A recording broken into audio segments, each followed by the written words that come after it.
देख रहे हैं सुदर्शन न्यूज।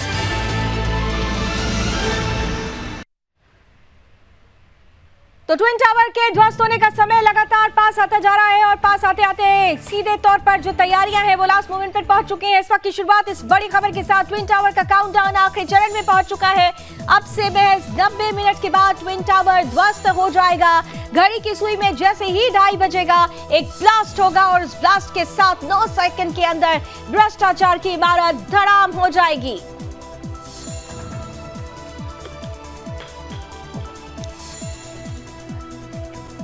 तो इस वक्त की सबसे बड़ी और अहम खबर, महज 90 मिनट ही रह गया है। 90 मिनट के बाद जैसे ही घड़ी की सुई में 2:30 होगा, 9 सेकंड के अंदर भ्रष्टाचार की ये गगनचुंबी इमारत जमींदोज हो जाएगी और सीधे सीधे भ्रष्टाचार करने वालों के लिए एक बड़ी नजीर, एक बड़ा उदाहरण तो प्रस्तुत कर जाएगी। लेकिन इसके बाद जो परिस्थिति पैदा होगी, जो प्रदूषण का स्तर कहा जा रहा है बढ़ जाएगा, जो आसपास के इलाके के रहने वाले लोग हैं उनको जो परेशानी होगी, उनके मूलभूत अधिकारों को लेकर सवाल जरूर खड़े रहेंगे। गिर जाएगा टावर लेकिन खड़े कर जाएगा कई सवाल। बहरहाल 9 सेकंड के अंदर महज ये इमारत ढह जाएगी। सीएम योगी ने ट्विन टावर ध्वस्तीकरण की तैयारियों की समीक्षा की है। इस वक्त की बड़ी खबर, सीएम खुद इस पूरे प्रोसीजर पर, इस प्रोसेस पर उन्होंने नजर बनाकर रखी है। सीएम योगी की समीक्षा के बाद आईआईडीसी ने जारी किए हैं दिशा निर्देश। ट्विन टावर ध्वस्तीकरण में कड़ाई से हो सुरक्षा मानकों का पालन।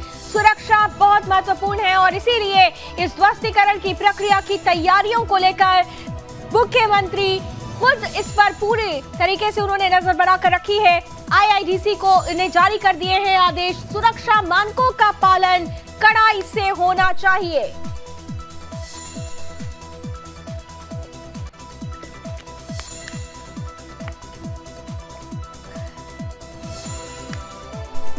तो सुरक्षा मानकों का पालन कड़ाई से और इसीलिए 1 किलोमीटर के दायरे तक पूरी तरह से खाली करा दिया गया है। इलाके को भारी पुलिस बल तैनात है। यहाँ पर एम्बुलेंस फैसिलिटी, यहाँ पर फायर ब्रिगेड फैसिलिटी और ये देखिए तस्वीरें, जो कंट्रोल रूम बनाया गया है वो निरंतर हर चीज को माइन्यूटली मॉनिटर कर रहा है। एक एक बारीकी को, एक एक जगह को, एक एक कोने को, एक बिल्डिंग के एक एक हिस्से को यहाँ पर माइन्यूटली देखा जा रहा है। Control room, mobile control room ये बनाया गया है जहां से ये देखा परखा जा रहा है कि अब भी इस इलाके में कोई रह तो नहीं गया। न केवल इंसान बल्कि जानवरों को भी यहाँ पर 150 से ज्यादा जो जानवर थे, जो मवेशी थे, उनको यहाँ से सैनिटाइज कर दिया गया है। इसके अलावा क्योंकि धुएं का एक बड़ा गुबार उठेगा, इसलिए उस गुबार को पर कंट्रोल करने के लिए यहाँ पर वाटर फॉगिंग मशीन्स भी नोएडा प्राधिकरण की तरफ से लगाई गई है।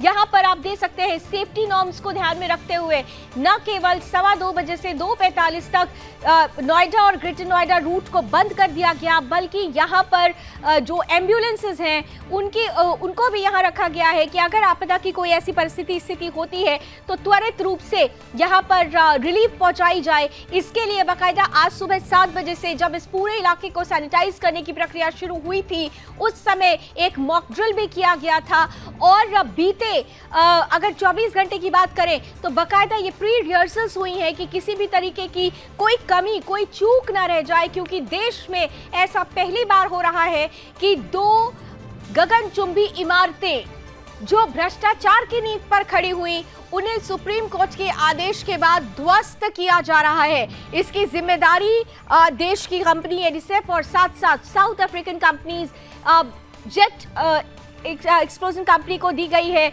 जेट डिमोलिशन कंपनी को दी गई है। दोनों कंपनीज मिलकर इस पूरी डिमोलिशन प्रक्रिया को पूरा करेंगे। 181 दिनों का ये प्री रिहर्सल भी किया गया है, जिसके बाद आखिरकार वो दिन आ गया है जब 2:30 बजे, जैसे ही घड़ी की सुई में 2:30 बजेंगे, ये 2 ट्विन टावर्स गिरा दिए जाएंगे।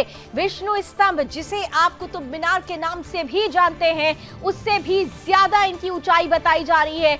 73 मीटर मीटर्स विश्व स्तंभ की ऊंचाई है, लेकिन इन दोनों ट्विन टावर्स की अगर बात की जाए, जिसमें एक टावर ए है और एक टावर बी, जिसमें एक टावर ए की जो ऊंचाई है वो 103 मीटर है और दूसरे टावर बी की ऊंचाई 97 मीटर्स है। यानी नोएडा की सबसे ऊंची बिल्डिंग्स ये कही जा रही थी। अगर इसमें सेफ्टी नॉर्म्स का और जितने भी प्रोसीजर्स जो मानक होते हैं, अगर उनका ख्याल रखा जाता तो ये देश की ऊंची बिल्डिंग्स में शुमार होती। लेकिन क्योंकि ये भ्रष्टाचार की भेंट चढ़ गई, भ्रष्टाचार की भेंट चढ़ी, जो प्रॉमिसेस किए गए थे बायर्स और कंज्यूमर्स को, वो प्रॉमिसेस पूरे नहीं किए गए। जो ग्रीन एरिया जिसका दम भरा गया था वो ग्रीन एरिया हटा दिया गया। इसके साथ ही साथ जिस तरीके की सेफ्टी प्रोसीजर्स की बात की गई थी इस बिल्डिंग को बनाने में, उसमें भी कहीं ना कहीं से कुछ चूक हुई, जिसे देखने और समझने के बाद आखिरकार ये पूरा मामला कोर्ट पे पहुंचता है। पहले इलाहाबाद हाई कोर्ट की तरफ से 2014 में इसे डिमोलिश करने की हरी झंडी दी जाती है। मामला सुप्रीम कोर्ट तक पहुंचता है, चैलेंज किया जाता है हाई कोर्ट के फैसले को, लेकिन अंततः हाई कोर्ट के बाद सुप्रीम कोर्ट के तरफ भी से भी इस बिल्डिंग को गिराने की हरी झंडी दे दी गई और आखिरकार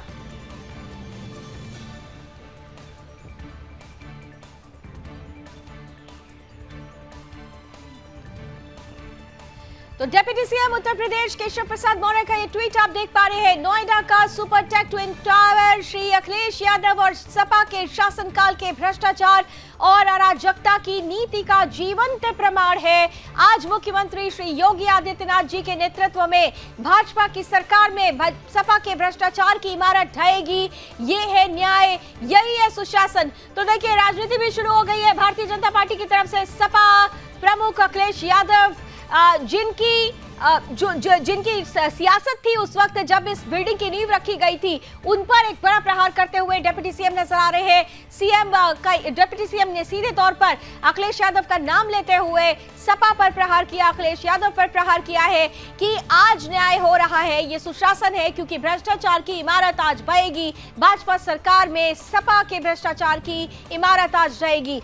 तो आप देखिए, पॉलिटिक्स भी शुरू हो चुकी है, लेकिन इतना जरूर है, इन सबके बीच सवाल ये है कि कई राजनीतिक सवाल खड़े हो, कई तरीके के सवाल खड़े हो, लेकिन सामाजिक सवाल ये है कि जो लोग इससे प्रभावित होंगे इस इमारत के ढहने के बाद, उनके मूलभूत अधिकारों के लिए क्या पॉलिटिकल पार्टीज सामने आएंगी, क्योंकि इसमें कोई भी संशय नहीं है कि इस इमारत के ढहने के बाद जो प्रदूषण का स्तर होगा उसमें बढ़ोतरी होगी। और एक्सपर्टीज भी कह रहे हैं कि 10 PM का अगर पोल्यूशन लेवल पहुंचता है तो निश्चित रूप से जो एस्थमेटिक पेशेंट्स हैं, जो बच्चे हैं, जो बुजुर्ग हैं, जो जानवर हैं, उनके लिए ये मुश्किलों भरा हो सकता है। और अभी थोड़ी देर पहले आपने हमारे एक्सपर्ट को भी सुना, जो हमारे साथ इंजीनियर जुड़े हुए थे, जोर से तो उन्होंने स्पष्ट किया कि वाटर पोल्यूशन का खतरा भी बढ़ सकता है, क्योंकि जब ये पूरा एक्सप्लोजन होगा और बल्बा जब नीचे की तरफ गड्ढे में एकत्रित होगा, तो ऐसा ना हो कि एक्सप्लोजन अंडर वाटर तक भी पहुंचे, जिसकी वजह से समरसीबल के जरिए जो पानी मिलेगा वो दूषित हो सकता है। यानी वाटर पोल्यूशन का भी खतरा है, और अगर उसे लोग पीते हैं तो उससे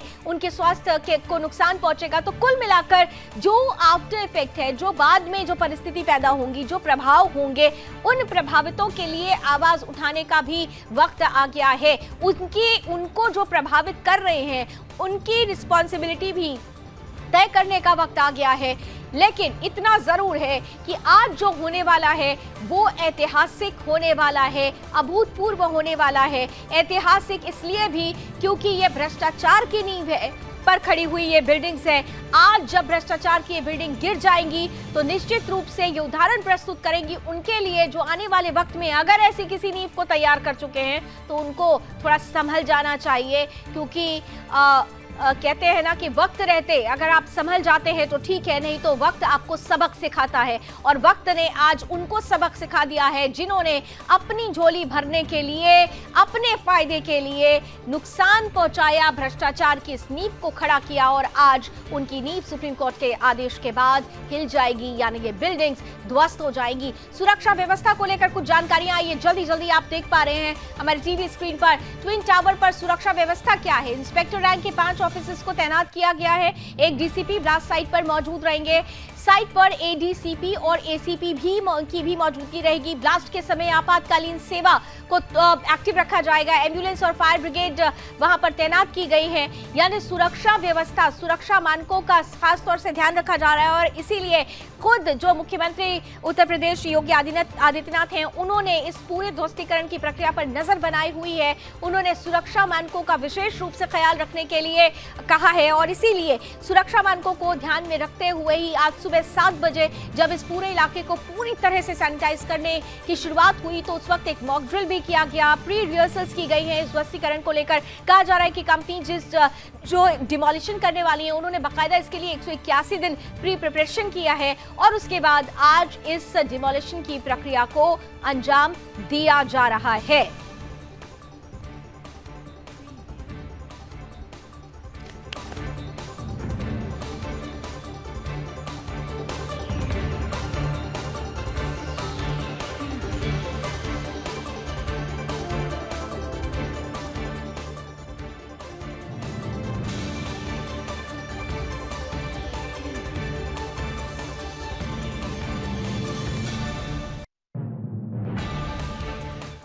हमारे साथ इस वक्त मेरे साथ न्यूज रूम से मेरी सहयोगी वागीशा जुड़ चुकी हैं और साथ ही साथ दिल्ली आईआईटी से हमारे साथ लगातार जोशित सिंह जुड़े हुए हैं। और जोशित, बहुत सारी एक्सप्लेनेशंस के साथ आज जो एक्सप्लोजन होने वाला है, आज जो ध्वस्तीकरण होने वाला है, डिमोलिशन होने वाला है, उसके बारे में पूरी जानकारी दे रहे हैं। सबसे पहले न्यूज रूम का रुख कर लेते हैं। आइए जरा जल्दी से लिए चलते हैं वागीशा के पास, जिनके पास जो आपको इस वक्त की ताज़ा अपडेट से पूरी तरह से परिचित कराएंगी। Vagisha, over to you. बिल्कुल लावनी, यदि बात करें तो 2:30 बजे ये जो टावर है, ट्विन टावर, वो ध्वस्त कर दिया जाएगा। 93A में स्थित है। सिर्फ 9 सेकंड लगेंगे इस टावर को ध्वस्त होने में, लेकिन ये समझना होगा कि उसके पीछे की जो टीम लगी हुई है वो कितना काम कर रही है। सुबह 6:30 बजे से टीम पहुंच गई थी। 6:30 बजे एनडीआरएफ की टीमें पहुंची। सुबह 7 बजे 500 मीटर के दायरे की सोसाइटी को पूरी तरह से खाली करवा दिया गया, जो आसपास लोग रह रहे हैं। कल से ही लोगों का बाहर जाना शुरू हो गया था, लेकिन आज जो लोग थे वहां पर उन्हें सुबह 7 बजे से शिफ्ट किया गया। सुबह 9 बजे सभी सर्विस को बंद कर दिया गया। देखिए, बिजली, पानी, गैस कनेक्शंस उन्हें बंद कर दिया गया। 2:30 बजे टावर में ब्लास्ट होगा और ब्लास्ट होने की बात की यदि हम बात करें, जो प्रोसेस है, 3:15 पर पॉल्यूशन सेंसर जो है वो एक्टिव हो जाएंगे। 3:30 बजे की यदि हम बात करें तो वहाँ एनडीआरएफ, सीबीआरआई की टीमें जो है वो मौके पर मौजूद रहेगी।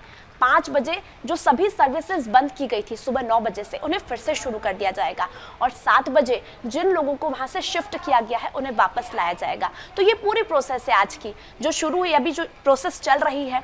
2:30 बजे मलबा जो है, जो टावर है, वो गिरेगा।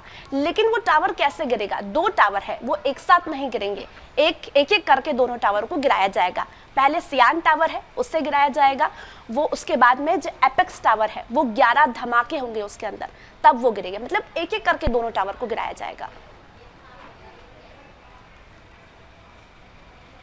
बिल्कुल वागीशा, आपने पूरी तरह से एक्सप्लेन करके बताई कि कैसे कैसे क्या क्या नॉर्म्स किए गए हैं और क्या तैयारियां हैं। और अब बहस 2:30 बजे का अब वक्त धीरे धीरे पास आने भी लगा रहा और साथ ही साथ मैं स्क्रीन पर देख पा रही हूँ हमारे साथ 2 और नए चेहरे जुड़ चुके हैं। मैं स्वागत करती हूँ, हमारे साथ सिविल इंजीनियर अभिनव जी भी जुड़ चुके हैं। अभिनव नेगी, बहुत स्वागत। और साथ ही साथ हमारे साथ प्रमोद कुमार जी, अधिवक्ता सुप्रीम कोर्ट, भी जुड़ चुके हैं। बहुत बहुत स्वागत। जोशित हमारे साथ लगातार बने हुए हैं और न्यूज रूम से वागीशा अपडेट्स के साथ हमारे साथ जुड़ी रहेंगी।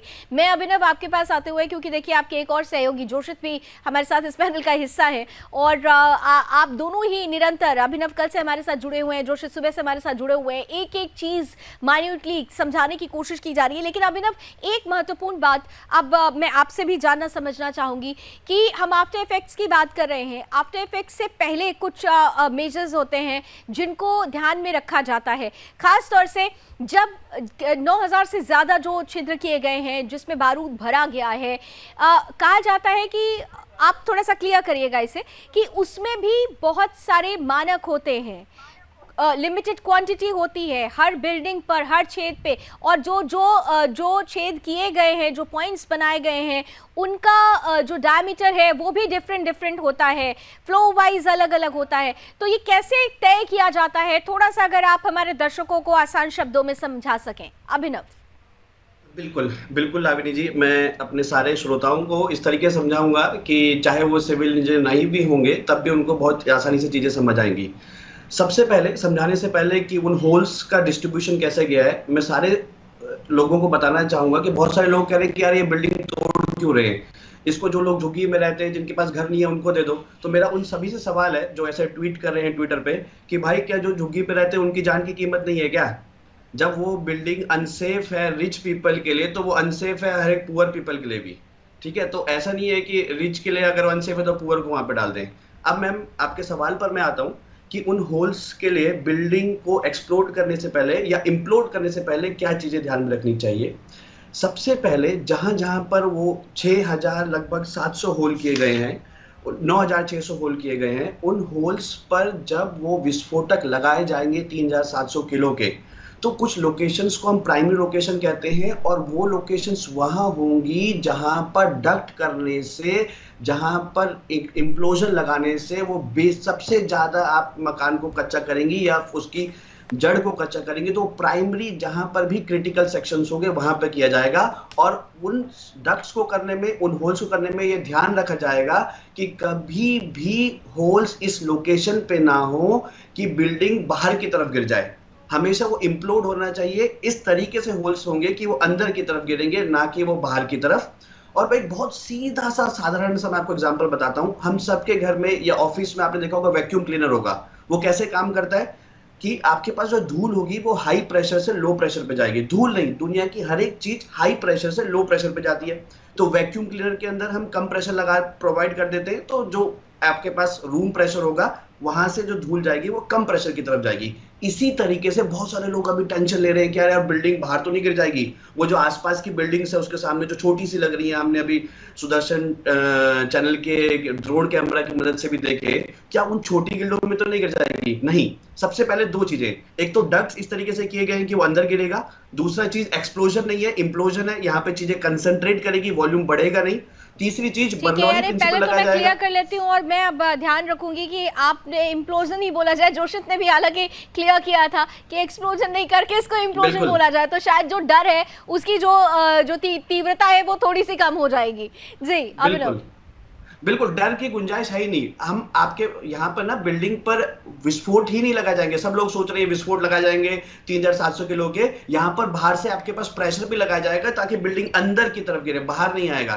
तो प्लीज लोग इस चीज से टेंशन ना लें कि बिल्डिंग बाहर गिरेगी। एडिफिस कंपनी है, ऑलरेडी वो एक बार ऐसा काम कर चुकी है, लेकिन जो आज 2:30 बजे 28 अगस्त को 2:30 बजे होने वाला है, वो इसका इंडिया में सबसे टॉलेस्ट बिल्डिंग को गिराने वाला होगा। तो प्लीज सभी लोगों से मैं कहता हूं कि अपडेट रहिए, आपके बिल्कुल ये इंफॉर्मेशन आपके काम आएगी, और जो स्टूडेंट्स होंगे खासकर उनके लिए करंट अफेयर्स में हॉट टॉपिक बनने वाला आगे आने वाले 1-2 साल के लिए। जी बिल्कुल। प्रमोद जी भी हमारे साथ जुड़े हुए हैं। मैं जोशित और अभिनव के साथ इस डिबेट को कंटिन्यू करूंगी क्योंकि आज बहुत अहम दिन है। लेकिन प्रमोद जी, अहम दिन इसलिए भी हो जाता है क्योंकि एक भ्रष्टाचार की इमारत वो गिर जाएगी, एक उदाहरण प्रस्तुत कर दिया जाएगा, एक डर की धमक वो भी सुनाई दे जाएगी, और डर की धमक और हनक दोनों उन लोगों तक पहुंचेगी जो भ्रष्टाचार की नींव पर अगर कोई बिल्डिंग तैयार करना चाह रहे होंगे तो उनका भविष्य उनको आज दिखाई दे जाएगा। लेकिन महत्वपूर्ण ये हो जाता है कि जब हम उन लोगों की बात करते हैं जो इस इलाके के आसपास के लोग हैं, अभी थोड़ी देर पहले हमारे प्रीवियस डिबेट में आपके ही एक सहयोगी संदीप जी जुड़े हुए थे, उनसे जब हमारी बात हो रही थी तो निश्चित रूप से जो अपार्टमेंट्स हैं, अपार्टमेंट ओनर एक्ट एक होता है, उसके तहत उनका तो ख्याल रख लिया गया, लेकिन जो आसपास के गांव के लोग हैं उनका ख्याल कौन रखेगा? क्योंकि कहीं ना कहीं से कुछ ना कुछ, भले ही कहा जाए कि प्रभाव कम होगा, ये नहीं कहा जा रहा है कि प्रभाव नहीं होगा लेकिन कम होगा, तो वो प्रभावित लोगों में को कौन न्याय दिलाएगा? प्रमोद जी। जी मैडम, आपने दो बातें बताई कि आज जो है एक बहुत बड़ा हिंदुस्तान में उदाहरण बन करके आया है। 2-3 इसका सवाल उठा है। एक कि कितना भी भ्रष्टाचारी बड़ा हो, कितना भी बड़ा अनैतिक कार्य में लिप्त हो, या कितना बड़ा गुनाहगार हो, उसको सजा मिलेगी। थोड़ी देर जरूर होता है लेकिन मिलती जरूर है। ये जो नेक्सस था, ये बहुत बड़ा नेक्सस था बिल्डर का एंड सरकार का, या फिर जो है वो अथॉरिटी का, ये खुलासा हुआ है। जैसा आप देखें उनकी 2009 में मैं तो ये कहता हूं सुप्रीम कोर्ट ने जो जजमेंट दिया है बहुत सही दिया है। इसके साथ साथ जो नोएडा अथॉरिटी के ऑफिसर्स और कर्मचारी जो संलिप्त थे उनको भी सख्त से सख्त सजा होता, और केवल नोएडा अथॉरिटी नहीं, ये देखिए उस समय की जो सरकार है उसकी पूरी सहमति हुई होगी, उसमें जरूर मैन पावर और पैसे का पावर दिया होगा। जो आजकल देखते होंगे कि नोटों का भंडार और अंबार जो प्राप्त होता है वो इन्हीं इमारतों के वजह से मिल रहा है, यही भ्रष्टाचारियों के वजह से वो निकल रहा है। और ये सरकार के जो मानिंदे हैं, जो चुनिंदे हैं, उन्हीं के हाथों में मिल रहा है, या जो है जो बड़े बड़े अफसर हैं उनके हाथों में मिल रहा है। तो ऐसे में सुप्रीम कोर्ट को साथ साथ में उन लोगों पर भी सख्त से सख्त कार्रवाई करनी चाहिए। आज देखिए हिंदुस्तान को इतना बड़ा लॉस डायरेक्टली या इनडायरेक्टली हो रहा है, तो जो इसमें डायरेक्टली या इनडायरेक्टली इन्वॉल्व पर्सन है उनको भी दंड देना चाहिए। तो मैं समझता हूं एक तो, और इस बार आप देखे होंगे कि ये पहली बार 75 साल के जो आजादी का इतिहास है उसमें एक प्रधानमंत्री जो मोदी जैसा शेर है, जो उन्होंने लाल किला के प्राचीर से गर्जना करते हुए कहा कि इस देश को दो चीजों से नुकसान है, एक परिवारवाद का और दूसरा भ्रष्टाचार से। ये एग्जाम्पल है कि ये सरकार भ्रष्टाचार से कभी किसी तरह का कोई कॉम्प्रोमाइज नहीं करेगा, चाहे कितनी सी बड़ी शक्तियां आ जाए, भ्रष्टाचार से कभी कोई कॉम्प्रोमाइज नहीं करेगा। निश्चित रूप से ये एक पॉलिटिकल एस्पेक्ट जरूर है, लेकिन इन सब के बीच सवाल यही है कि ये तो सामाजिक समस्या भी हो जाती है। जब हम भ्रष्टाचार की बात करते हैं तो राजनीतिक पार्टियां तो एक दूसरे पर आरोप प्रत्यारोप लगाएंगी, लेकिन समाज पर जो इसका असर होता है, उसकी जो हानि होती है, इसीलिए इसे सामाजिक परिदृश्य से भी देखना चाहिए। बहरहाल वागीशा के पास मैं जाना चाहती हूँ। वागीशा, आपके पास कोई ताजा अपडेट? क्योंकि अब मैं देख पा रही हूँ हमारे स्टूडियो की घड़ी में 1:30 बज चुके हैं, यानी महज 1 घंटे के बाद ही कहा जाए कि भ्रष्टाचार की इमारत जमींदोज हो जाएगी। वागीशा, कुछ ही देर में लावनी 2:30 बजे ब्लास्ट हो जाएगा, लेकिन इस ब्लास्ट के पीछे कितनी टीमें तैनात की गई है, जो अपडेट वहां से मिल पा रही है वो मैं आपको बता रही हूँ। मौके पर 200 फायर ब्रिगेड मंगाई गई है, 200 फायर ब्रिगेड वहां पर मौजूद है। वहीं बात करें तो कमांड सेंटर वैन के अंदर नोएडा के पुलिस कमिश्नर भी पहुंच चुके हैं। ट्विन टावरों के अंदर 10 ब्लैक बॉक्स जो हैं वो लगाए गए हैं। ट्विन टावर गिराने की तैयारियों के बीच आईजीएल की जो टीम है वो भी वहां पर तैनात की गई है। एनडीआरएफ के स्पेशल डॉग्स भी वहां तैनात किए गए हैं। वहीं बात करें तो 15 जियो फोन को भी लगाया गया है जो कि कंपन की जांच करेंगे। वहीं बात करें तो हालत का जायजा लेने के लिए पहुंचे हैं नोएडा के पुलिस कमिश्नर, जो कि वैन के अंदर है। वहीं ट्विन टावर के पास की दोनों बिल्डिंग जो है उसे सुबह ही खाली करा दिया गया है। पुलिस कर्मियों की तैनाती की गई है। 500 हेलमेट भी है ताकि पुलिस कर्मियों को किसी प्रकार की कोई हानि ना हो। 1000 मास्क दिए गए हैं, जैकेट भी जवानों को दिए गए हैं ताकि पुलिस कर्मियों की भी सुरक्षा का ध्यान रखा जाए। हेल्थ इमरजेंसी के लिए भी अलर्ट जारी किया गया है। नोएडा के ट्विन टावर गिरने से पहले एहतियात के तौर पर हेल्थ इमरजेंसी का भी अलर्ट जारी किया गया है। वहीं आपात स्थिति से निपटने के लिए जो कॉरिडोर है, ग्रीन कॉरिडोर, उससे भी बनाया गया है ताकि आपात स्थिति से निपटने के लिए ग्रीन कॉरिडोर का सहारा लिया जा सके। वहीं ट्विन टावर के आसपास सुरक्षा बल 560 पुलिसकर्मी लावनी लगाए गए हैं। रिजर्व फोर्स के 100 कर्मी और 4 क्विक रिस्पांस टीम के साथ साथ एनडीआरएफ की टीमों को भी तैनात किया गया है। तो देखिए ब्लास्ट तो होगा, लेकिन उसके पीछे इतनी टीमें काम कर रही है वो देखने वाली बात है। लावनी, बिल्कुल इतनी टीमें काम कर रही हैं और इन सब के बीच एक बड़ी खबर भी आ चुकी है। बड़ी खबर, ट्विन टावर के जमींदोज होने का समय नजदीक आ चुका है। सिर्फ 1 घंटे में ध्वस्त हो जाएगी भ्रष्टाचार की इमारत। 9 सेकंड में मलबा बनेगा ट्विन टावर, इतिहास के पन्नों में दर्ज हो जाएगा। ध्वस्तीकरण की तैयारी पूरी कर ली गई है।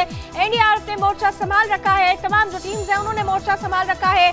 समय नजदीक आ चुका है। महज 1 घंटे के बाद ही ध्वस्त हो जाएगी भ्रष्टाचार की ये इमारत। 9 सेकंड्स लगेंगे। 2 टावर्स हैं, दोनों टावर्स अलग अलग, ए टावर और बी टावर अलग अलग ये जमींदोज होंगे। और इसी के साथ एक सवाल जरूर खड़ा होगा कि भ्रष्टाचार की इमारत ढह गई, लेकिन उनका क्या जो इससे प्रभावित होंगे, इस पर हम चर्चा जारी रखेंगे। लेकिन जोशित अब आपके पास आते हुए, क्योंकि जो टेक्निकलिटीज हैं वो जितने भी इंजीनियर्स हैं वो प्रॉपरली समझा भी पा रहे हैं और हमारे दर्शकों को आसान भाषा में ये जो पूरा प्रोसेस चल रहा है उसे समझने में आसानी भी हो रही है। महत्वपूर्ण ये है कि जिन 2 कंपनीज, पहले इंडियन कंपनी एडिसिव जिन्होंने कोलैबोरेट किया है साउथ अफ्रीकन कंपनी से, जेट डिमोलिशन से। तो जेट का एक अपना पुराना एक उनका अनुभव रहा है और अभी तक ये कहा जा रहा है उन्होंने सबसे जो ऊंची इमारत है 108 मीटर की का बैंक था जोहान्सबर्ग में, जिसको उन्होंने डिमोलिश किया था, उससे तो ये छोटा कहा जा रहा है, 103 मीटर कहा जा रहा है। लेकिन फिर भी लोग कंपेयर करके जानना समझना चाह रहे हैं। मैं सोशल मीडिया को कंटिन्यूअसली देख रही हूँ कि लोग बहुत तरीके की बातें कर रहे हैं। तो सबसे महत्वपूर्ण ये है कि वहाँ की जो बैंक की बिल्डिंग गिराई गई, चीन में भी हम देखते हैं कि मास डिमोलिशन होता है, तो वहाँ की परिस्थिति यानी विदेशों की परिस्थिति और हमारे भारत के अंदर की परिस्थिति में एक मेजर अंतर आप क्या देख पा रहे हैं? जी, सबसे पहली बात हमें ये समझनी होगी कि जब हम बात करते हैं बाहर के देशों की या हम कहीं की भी बात करें, और कंस्ट्रक्शन में एक सबसे बड़ा रोल प्ले करता है हमारा वहाँ का जो एटमॉस्फेयर है, जो क्लाइमेट है, जिस तरह की परिस्थितियां हैं, उनके हिसाब से। अब अगर आप बॉम्बे, मुंबई को कंसिडर करेंगे और वहीं आप कोई भी अलग स्टेट कंसिडर कर लीजिए, कोई शहर कंसिडर कर लीजिए, दोनों ही जगहों पे जो कंस्ट्रक्शन का जो कोडल प्रोविजन होंगे उनमें काफी अंतर होगा, क्योंकि जो कंक्रीट जो बनाई जाती है, जो मिक्सचर बनाया जाता है, उसको अलग तरह से डिजाइन करना पड़ता है। और ये एक काफी बड़ा लूप होल भी है, जिसकी वजह से ये जो बिल्डिंग है ये रातों रात बनी नहीं है। ये पूरी बिल्डिंग जो है एक अच्छे समय में बनी है, 103 मीटर का और एक 97 मीटर की जो ऊंचाई है। वक्त लगा जी। तो यहाँ पर बेसिकली ये चीज अंतर जो करती है हमारे इंडिया, यहाँ की कंस्ट्रक्शन और बाहर के देशों में, कि यहाँ का जो क्वालिटी, जो मटेरियल, जो कोडल प्रोविजन, जो हमारे चीजों को ध्यान रखा गया होगा, वो सभी चीजों में बहुत बड़ा अंतर है। अब क्योंकि ये कंपनी जो है जेट कंपनी जो है, इन्होंने 108 मीटर की जो बिल्डिंग है उसको ध्वस्त किया है, वो भी सक्सेसफुली किया है। इसी वजह से इस कंपनी की क्रेडिबिलिटी जो है वो और भी बढ़ जाती है। और यहाँ पे तो 103 मीटर जो दूसरे नंबर पे टावर गिराया जाएगा उसकी हाइट है, और जो पहले गिराया जाएगा सियान जिसको बोल रहे हैं 97 मीटर का टावर है, तो ये भी यहाँ पे ये गिरा सकेंगे। तो सबसे बड़ा जो कंस्ट्रक्शन का जो डिफरेंस आएगा वो यही आने वाला है यहाँ पर, कि वहाँ की जो सिचुएशन है, यहाँ की जो सिचुएशन है, वेदर कंडीशंस जो है, और सिस्मिक जोन यहाँ पे बहुत बड़ा रोल प्ले करता है, अर्थक्वेक जो है यहाँ पे बहुत बड़ा रोल प्ले करता है। तो यही इनमें कुछ खास डिफरेंस है, बाकी कोई भी इतना बड़ा डिफरेंस नहीं आता है। बिल्डिंग वो वहाँ पे भी वही है, लोड यहाँ पे भी उतना ही लगना है, लोड वहाँ पे भी इतना ही लगना है। और जैसा कि आपने पिछली बार एक बहुत ही इंपॉर्टेंट सवाल भी पूछा था कि कोची और यहाँ पे जो अंतर है, तो वहां मैं आपको बोल सकता हूँ कि जो सबसे बड़ा अंतर रहा था वो यही था कि आसपास के जो इलाका था वो खाली था, लेकिन यहाँ पे जो चैलेंजेस हैं वो इस कंपनी के लिए, हमारी अथॉरिटीज के लिए और भी ज्यादा बढ़ जाते हैं।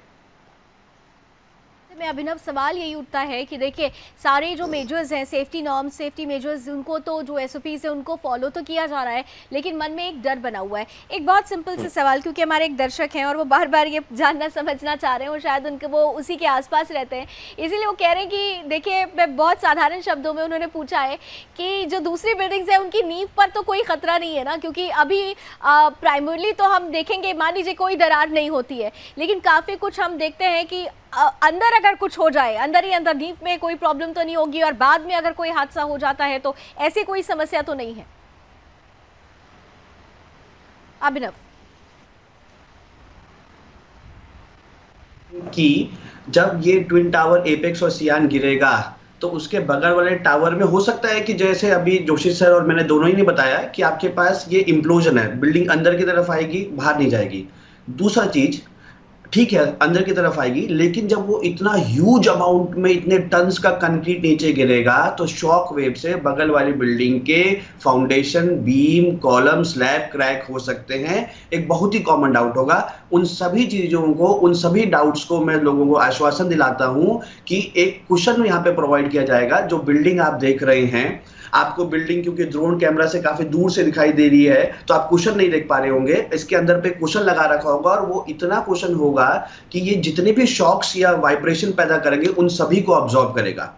तो उन कुशन की वजह से जो आसपास की बिल्डिंग्स होंगे उनमें क्रैक नहीं आएगा। ये आप इस चीज में एकदम से आप सभी को मैं कहता हूं कि आप एकदम इसमें आप टेंशन लेने का कोई टेंशन है ही नहीं, इसमें आप एकदम आश्वस्त रहिए इस चीज पर। Over to you ma'am. बिल्कुल एकदम, यानी कहना चाहिए डरने की ज़रूरत नहीं है और सेफ्टी नॉर्म्स जो हैं उसका ख्याल रखा जा रहा है। हालांकि अब तो देखिए 2:30 बजने में अब और भी कम वक्त रह गया है। 2:30 बजे के बाद ही ये तमाम चीज़ें जो सवाल हैं और इन सवालों पर अभी जो हम संभावनाएं व्यक्त कर रहे हैं और ज़्यादा क्लैरिटी के साथ 2:30 बजे के बाद जब बिल्डिंग्स ध्वस्त हो जाएंगी उसके बाद वो तमाम चीज़ें और क्लियर हो पाएंगी। लेकिन प्रमोद जी आपके पास आते हुए देखिए, जो ये इमारत जब खड़ी हो रही थी, जब इसकी पूरी रूपरेखा तैयार हो रही थी, उस वक्त इसमें कोई दो राय नहीं कि उसी वक्त भ्रष्टाचार हुआ और ये भ्रष्टाचार की नींव पर ये 2 बिल्डिंग्स खड़ी हो गई। लेकिन आज जब इस बिल्डिंग्स को जमींदोज किया जा रहा है, हम एक उदाहरण जरूर देख पाएंगे अपने सामने। लेकिन अब भी हमारे देश के अंदर, हम दिल्ली या नोएडा की बात नहीं करें, हम संपूर्ण रूप से देश की बात कर रहे हैं, अब भी हमारे देश के अंदर कई ऐसी बिल्डिंग्स हैं जिन्होंने सेफ्टी नॉर्म्स कंप्लीट नहीं किया है, जिनके लिए कहा जा रहा है कि मैंने कल भी इस पर चर्चा की थी कि जो स्केलेटन्स खड़े हो रहे हैं उनका ऑडिट होना चाहिए। जो बिल्डिंग्स बन चुकी है जिसमें 5-5, 6-6 सालों से लोग रह रहे हैं,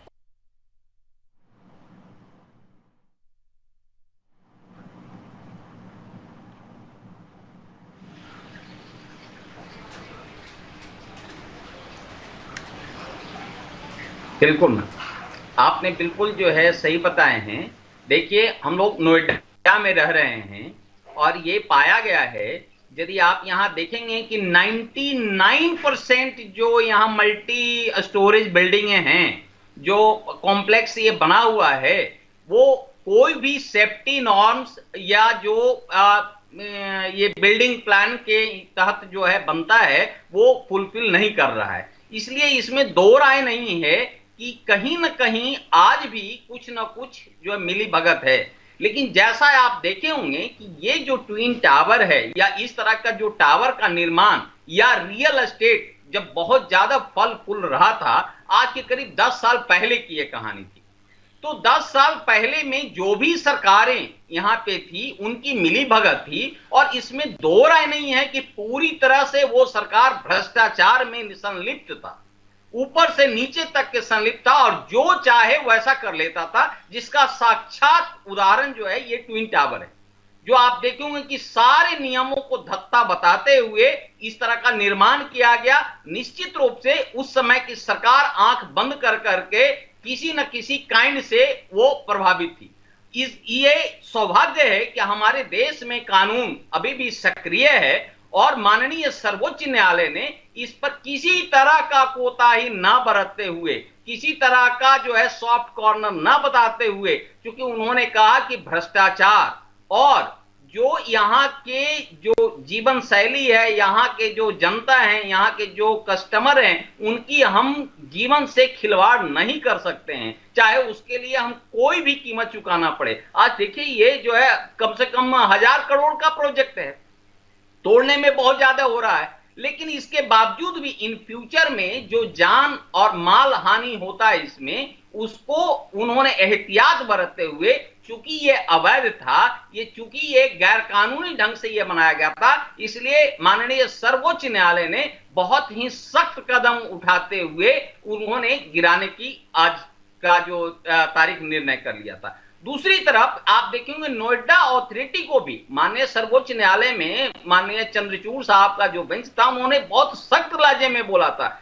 कि ये नोएडा अथॉरिटी एक भ्रष्टाचार का अड्डा बना हुआ है। अब ये देखना होगा कि उस समय की सरकारें कौन थी, जो आप जितने भी रियल एस्टेट बना हुआ है 99% सुरक्षा मानकों का ये नहीं किया। देखिए FAR का एक सिस्टम होता है, आप जो एक निश्चय बनाया गया है कि कोई भी अथॉरिटी कह देती है कि आपको इतना निर्माण करना है मीटर का या इतने एरिया में करना है, उसका बहुत सारे मानदंड होता है। उस मानदंड को कहीं ना कहीं सारे लोग उल्लंघन कर रहे हैं। निश्चित रूप से कि जो उल्लंघन कर रहे हैं उसमें एक चेक एंड बैलेंस का प्रोसीजर होता है जो अथॉरिटी करती है, और यदि वो नहीं करती है तो निश्चित रूप से कि उसमें कहीं ना कहीं काइंड लिया गया हो, चाहे वो पैसे के रूप में होता है या दबाव के रूप में होता है।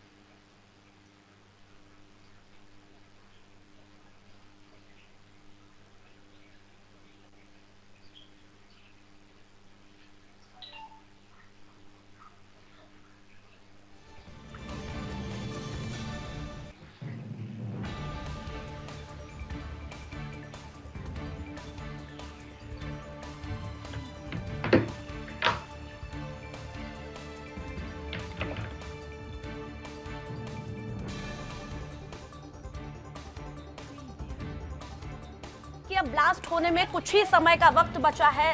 2:30 बजे ट्विन टावर ध्वस्त हो जाएगा। जो दोनों बिल्डिंगें हैं, सियान टावर, एपेक्स टावर, दोनों 11 धमाके एपेक्स टावर में होंगे, सियान टावर में 10 धमाके होंगे। मलबा बनने में 4 से 5 सेकंड का समय लगेगा। 35,000 घन मीटर मलबा यहाँ जमा होगा। वहीं बात करें तो 21,000 घन मीटर मलबा यहाँ फेंका जाएगा। बाकी मलबा ट्विन टावर के नीचे भरा जाएगा। ये पूरी प्रोसेस होगी जब ये दोनों टावर को ध्वस्त किया जाएगा।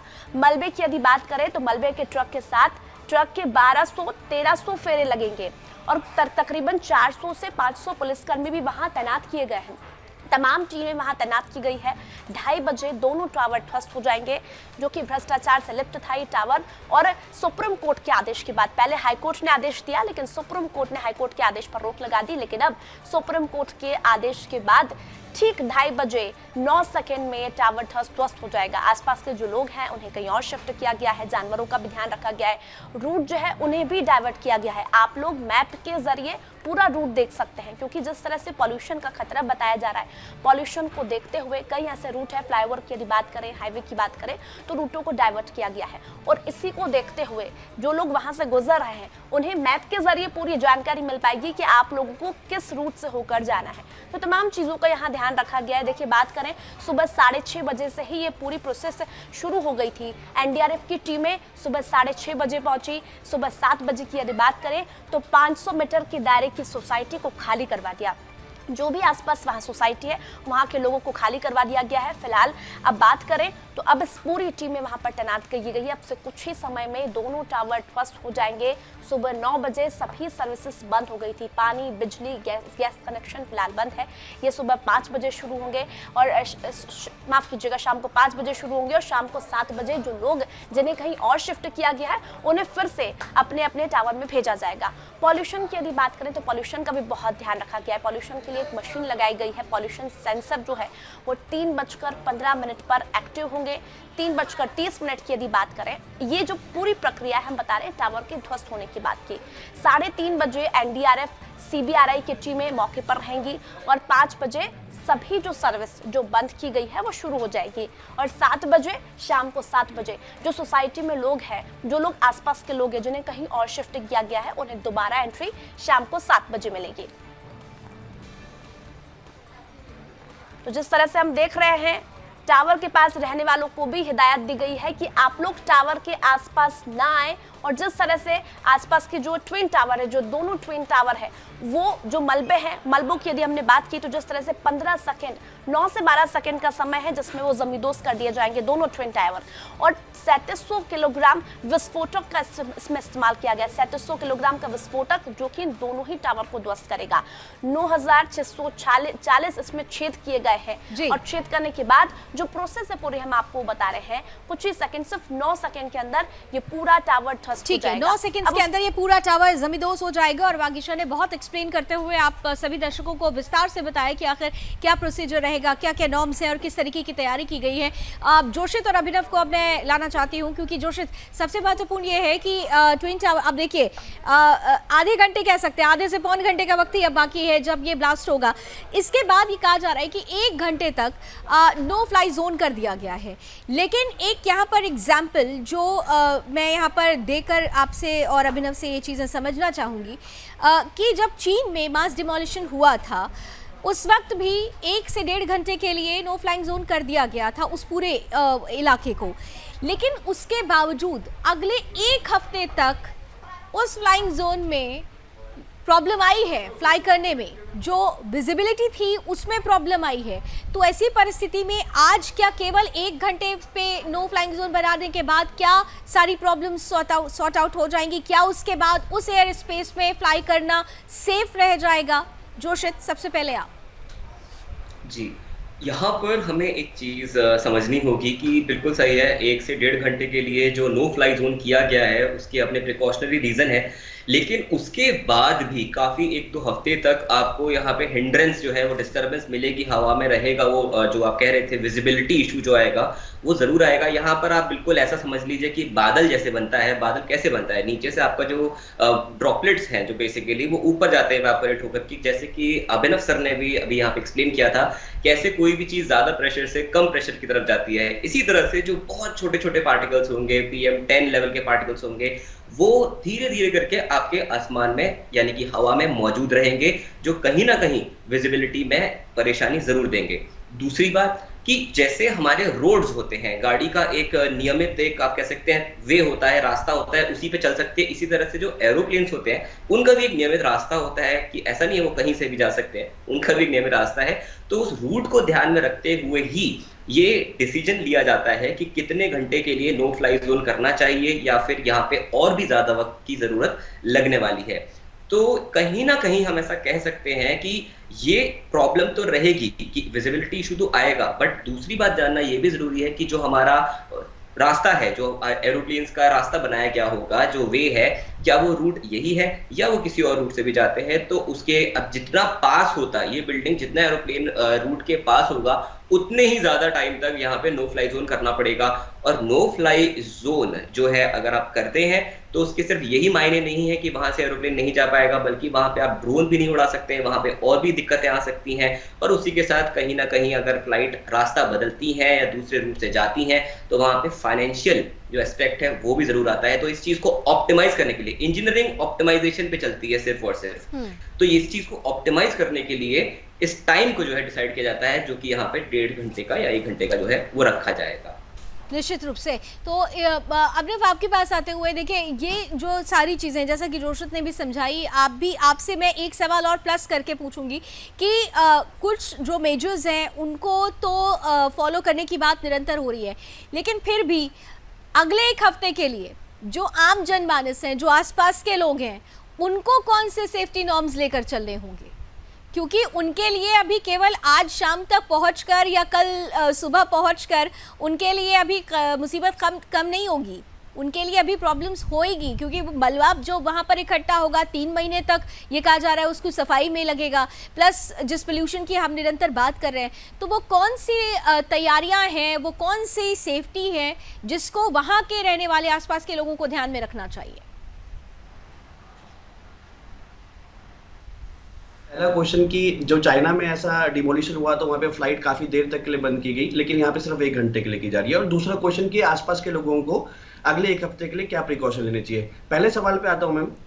जब मैं छोटा था, फ्लाइट में जाता था तो मैं पिताजी से सवाल पूछता था कि यार पापा, हम यहाँ से बेंगलोर जा रहे हैं, यहाँ से गुवाहाटी जा रहे हैं, आसपास में फ्लाइट तो नहीं टकरा जाएगी? तो उन्होंने कहा था जैसे रोड्स पे रास्ते होते हैं ऐसे फ्लाइट्स में भी रास्ते होते हैं। तो यदि किसी फ्लाइट का रूट यहाँ से आता है तो उसको 1 घंटे के लिए नहीं, उसको ज्यादा देर तक के लिए स्थगित कर देना चाहिए था। लेकिन यहाँ पर फिर एक और टेक्निकल पॉइंट भी जुड़ता है कि हमेशा एक फ्लाइंग हाइट होती है। रनवे के बहुत पास जो एरोप्लेन होगा, जो एयरक्राफ्ट होगा, वो ग्राउंड लेवल से बहुत कम दूरी पे होगा, और ऑब्वियसली जैसे जैसे वो दूर जाते जाएगा उसकी फ्लाइंग हाइट बढ़ती जाएगी। क्योंकि नोएडा पालम एयरपोर्ट से काफी दूर पर है, तो वहां पर फ्लाइंग हाइट जितनी एयरक्राफ्ट ले लेगा वो हो सकता है कि बिल्डिंग से 10 गुना या 12 गुना ज्यादा ले ले, तो हो सकता है वहां तक उसके पार्टिकुलेट्स ना पहुंचे। इसलिए सरकार ने ये देखते हुए यहाँ पे 1-1.5 घंटे बाद फ्लाइट्स चालू कर दी होंगी, और जो चाइना वाला था वहां से रनवे पास था, इसलिए वहां पे लंबे समय के लिए वो स्थगित की गई। दूसरा सवाल कि लोगों को 1 हफ्ते तक, जो आसपास के लोग हैं उनको 1 हफ्ते तक क्या प्रिकॉशन लेने चाहिए।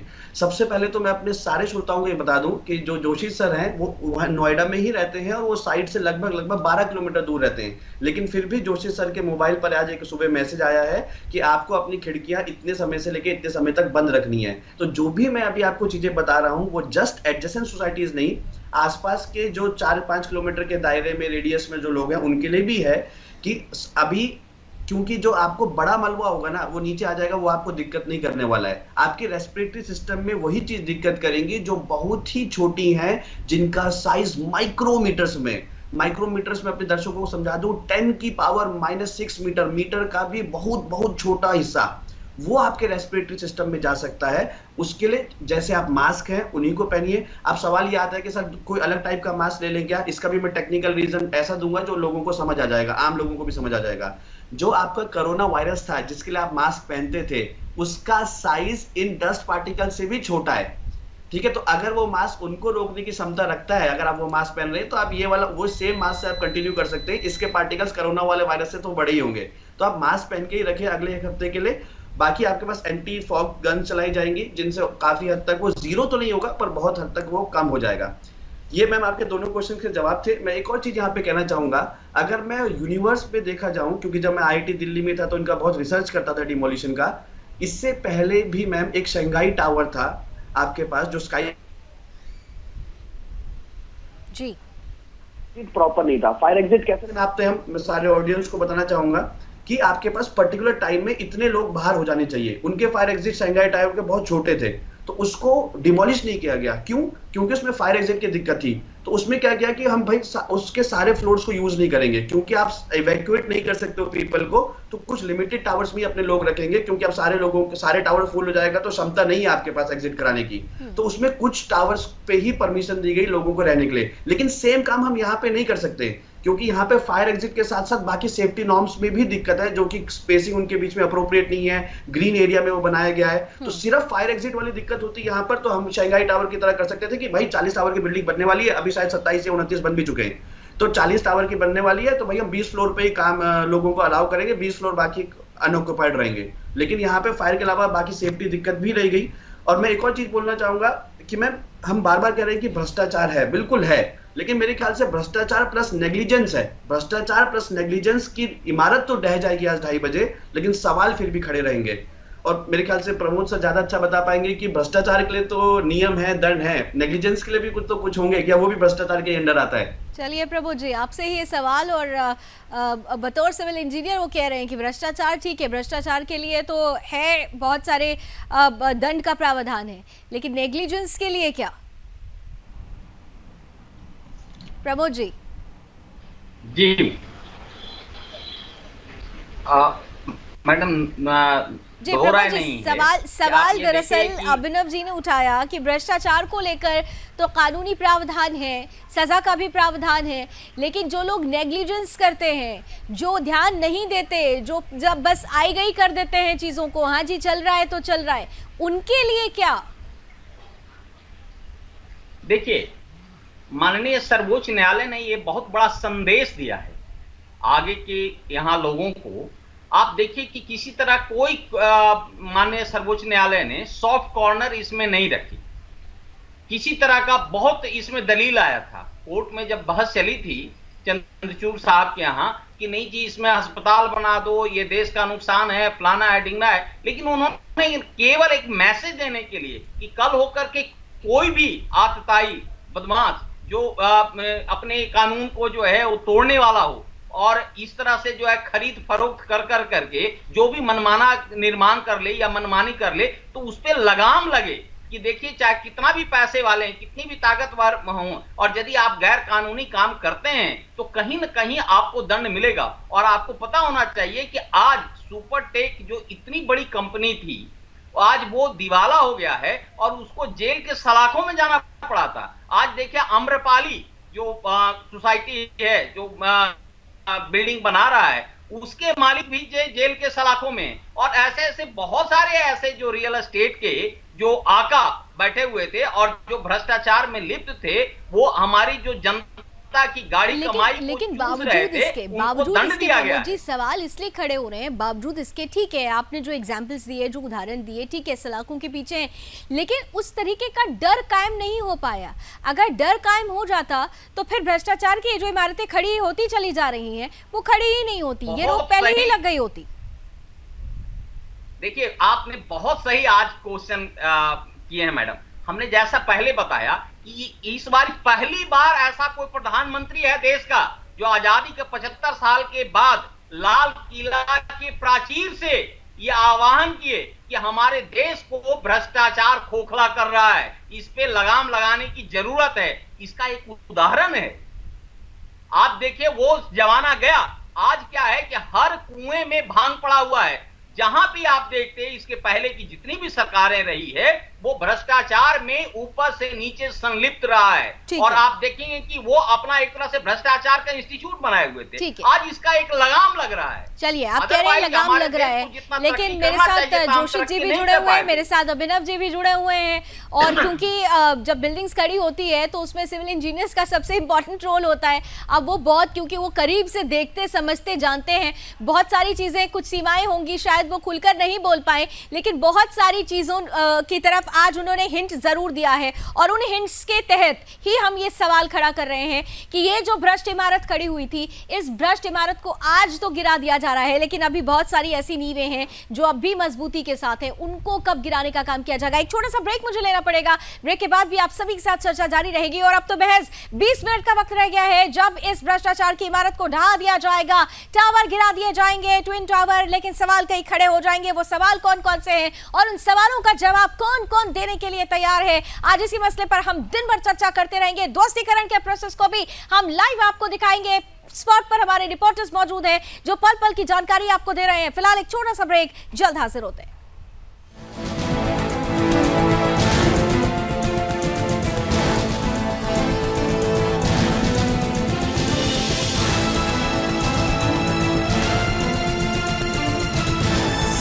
आप देख रहे हैं सुदर्शन न्यूज।